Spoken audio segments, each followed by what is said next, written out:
There are 5 mistakes I find students make all the time when reading sheet music, and I know for a fact that you're making some of them. How do I know that? I've been watching you. No, I'm just kidding. But they're very, very common to make these, and you don't want to make them. All right, mistake number one that you're probably making is that you're not reading the notes from the bottom to the top consistently. You want to read them the same way each time for consistency's sake, but not only that, because that's actually how we read chords. Depending on what chord you have and what inversion it is, all depends on what note is in the bass on the bottom.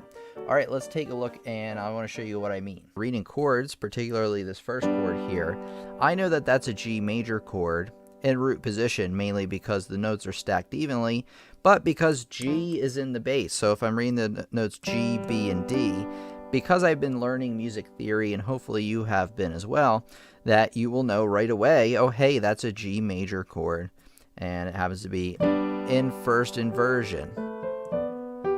So much easier to do it from the bottom to the top. All right, let's get on to mistake number 2, which is that you're not reading new sheet music often enough. What a lot of students do, which you should do to an extent, is what a lot of students do is they'll learn maybe a few pieces, anywhere between 1 and 3 pieces, maybe even more than that at a time. But what will happen is they'll keep playing and learning the same piece for weeks and weeks and weeks, maybe even months. The problem with that is that after a while, because you're going to know the piece so well, you're going to be relying solely on your memory almost, and you're actually just not really actively looking at the notes on the page. You're really just kind of glazing over them, and your brain is filling in a lot of the blanks. Mistake number 3 is that you're not using music theory enough to your advantage. Let's take a look back at the minuet in G, and I'll show you what I mean. Okay, here's our minuet in G. Now, you can either read it all as individual notes, which will take forever, but if you know your music theory and knowledge, you can use it to your advantage. One of the things you're going to learn in music theory, probably one of the first things, is about key signatures. So I know right away that there's 1 sharp in this piece. I know that that's F sharp because I know my order of sharps, F, C, G, D, A, E, B. So I know that whenever I see an F in the piece, it will most likely be sharped unless there's a natural telling me otherwise. Some other music theory things you can do is identify any chords. I had mentioned before that there's a G major chord right in the opening here. So instead of going through each individual note and going, okay, there's a G, okay, there's a B, okay, there's a D, and there's a D up here, that takes too long. Now, when you're first starting out, you're going to have to do that. But once you can identify that that's a chord there, your brain can fill that in much, much easier. I also know that there's segments of scales going on here. So I can use that to figure out the notes a little bit faster. Intervals is another great thing. You know, here in the 4th measure, you have G, G, G.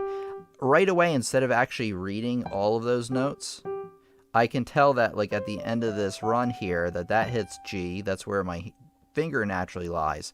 And I know that I'm going to jump an octave there. So it's just a bit more information to go by. You can read music a lot faster this way by looking for chords, looking for scale patterns, looking for key signatures, and looking for intervals, all things you're going to be learning in music theory. Another common mistake I find students make all the time, and I know you're probably making it because I made it when I was first learning, is that you're neglecting to master learning the ledger lines. Sure, you've learned how to read the lines and spaces on the treble clef. You've learned how to read the lines and spaces on the bass clef. But those lines that go way up off the staff, have you really spent the time to memorize where those are, to really understand where they are?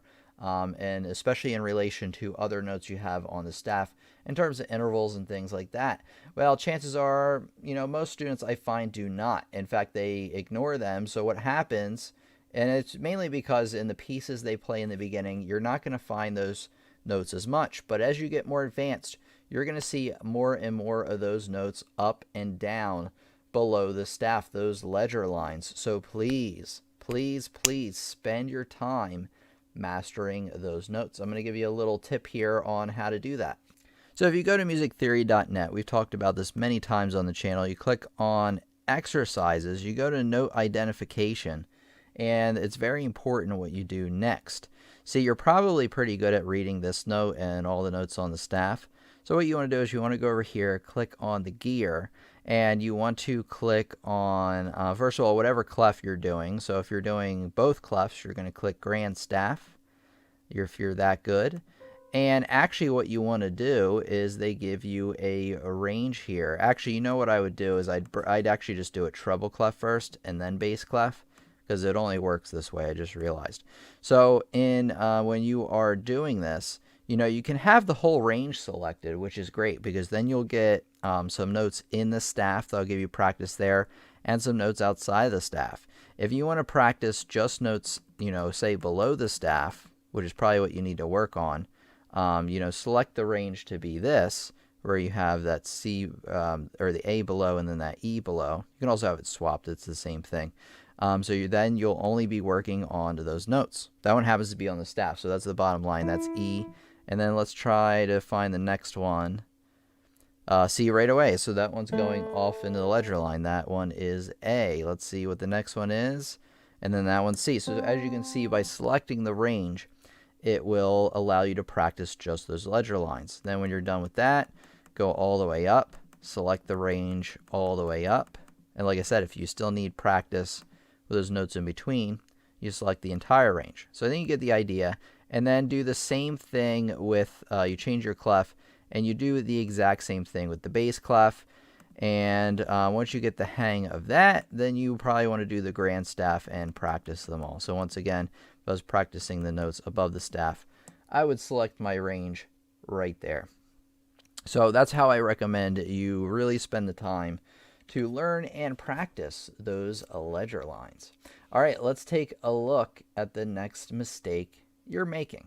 Okay, mistake number 5 that I find students make all the time is you're writing in too many of the notes. This is a lot more common with, those that are just starting out. But it is common also with people that are neglecting their ledger lines, because what I see a lot of adult students do, students who are further along, is I see them writing in the notes on those ledger lines. That's a mistake in general. Now, here's the thing. Should you never write in any notes ever? Well, not really. You can write in some notes. However, I would honestly not write in more than one note per line in the whole line. In fact, I would even do it less than that. I would only write in a note if it's a note you miss like over and over. You've even gone back and read it and you're just missing it. So you definitely then, want to maybe write that one in. But students rely on this too much. They write in, heaven forbid, all the notes. And then you're really getting lazy because you're not actively reading the music. Now, if you're a really young student and you're just starting out in the first couple weeks, you may have to do that. And in fact, I recommend it maybe the first week or two. But after that, get off writing in those notes. It's hurting you, it's hurting your progress, and it's slowing you down reading sheet music. If you want a lot more helpful tips on how to read music faster, how to read music better than ever before, so you're just breezing through those pages, check out this playlist. You won't be sorry. So thanks, everybody. This has been Tim from Piano Lessons on the Web, and I'll see you in the next lesson.